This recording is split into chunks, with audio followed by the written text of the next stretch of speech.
Hello दोस्तों। आज फिर से केपी ज्ञान गंगा प्रवचन में आप लोगों का स्वागत और अभिनंदन है। मैंने राजा विक्रमादित्य के बारे में पिछली कथा में आपको शुरुआत की कुछ कहानी बताई थी। आज मैं आप लोगों को राजा विक्रमादित्य और बैताल के बीच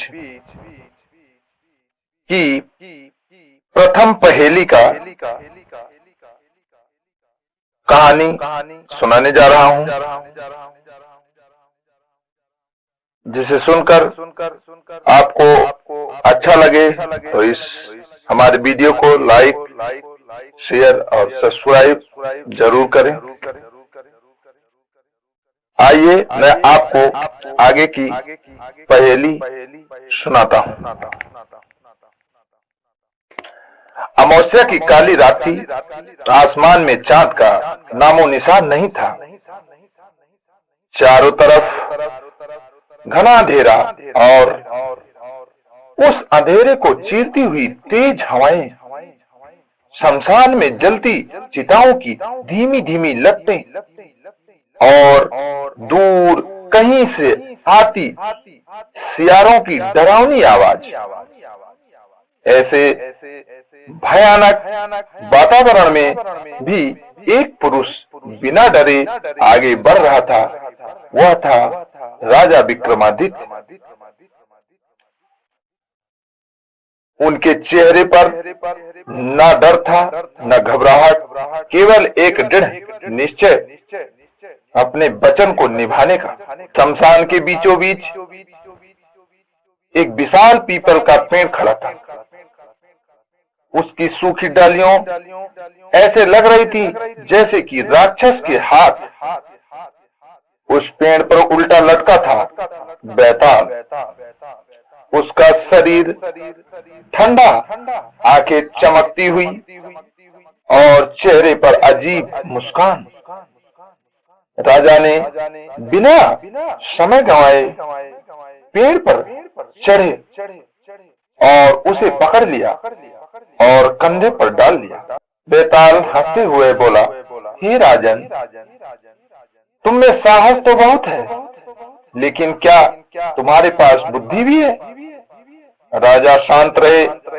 बैताल बोला, ठीक है, रास्ता लंबा है। मैं तुम्हें एक कहानी सुनाता हूँ, लेकिन शर्त यह है, अगर तुम बोले तो मैं उड़ जाऊंगा। राजा ने मन ही मन सोचा, सत्य छिपाना अधर्म है, लेकिन वचन निभाना भी जरूरी है, और वह चुपचाप चलते रहे। बैताल कहानी शुरू करता है और राजा चुपचाप आगे बढ़ते रहते हैं। बैताल ने बोला, राजन, बहुत समय पहले धर्मनगर नाम का एक राज्य था। वहां के राजा थे राजा धर्मशील। वह बहुत न्यायप्रिय और धर्मात्मक। उनकी एक बेटी थी जिसका नाम था राजकुमारी चंद्रलेखा। चंद्रलेखा इतनी सुंदर थी कि जैसे चांद धरती पर उतर आया हो। लेकिन उसकी सबसे बड़ी विशेषता थी उसकी बुद्धि और चरित्र। राजा ने निश्चय किया कि वह अपनी बेटी का विवाह सबसे योग्य पुरुष से ही करेंगे। एक दिन 3 युवक महल में आए, जिसमें से पहला पुरुष ज्ञानेश्वर, जो विद्वान ब्राह्मण था, शास्त्रों का गहरा ज्ञान, नृत्य को भी जीवित करने की विद्या, शांत स्वभाव वाला था। दूसरा विद्वान वीरसेन, बहादुर योद्धा, तलवार का माहिर, निर्भय और शक्तिशाली, किसी से नहीं डरता था। तीसरे व्यक्ति तांत्रिक सोमदत्त, गुप्त शक्तियों का जानकार, भविष्य और अतीत देखने की क्षमता, रहस्यमयी व्यक्तित्व। राजा उलझन में पड़ गए। तीनों ही योग्य थे। एक दिन अचानक राजकुमारी चंद्रलेखा की मृत्यु हो गई। पूरा राज्य शोक में डूब गया।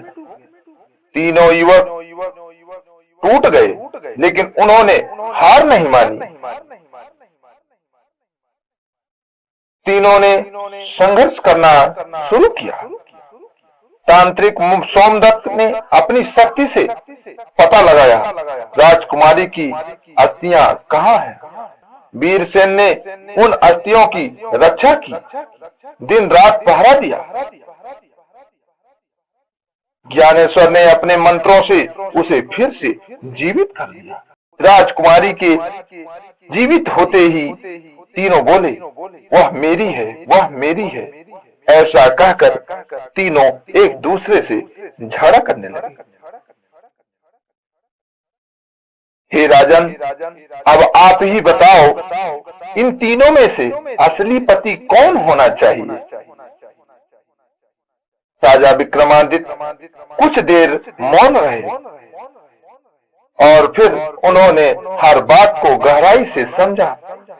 फिर वे बड़े धैर्य से बोले, जिसने उसे जीवन दिया, जिसने उसे जीवन दिया वह पिता समान है। जिसने रक्षा की वह सेवक समान है। जिसने उसे ढूंढा वही उसका असली पति है। बेताल जोर से हंसा। तुमने सही उत्तर दिया राजन, लेकिन तुम बोले इसलिए मैं चला। और वह उड़कर फिर पेड़ पर लटक जाता है। राजा ने फिर से तलवार संभाली और दोबारा पेड़ की ओर बढ़े, क्योंकि उनके लिए वचन सबसे बड़ा था।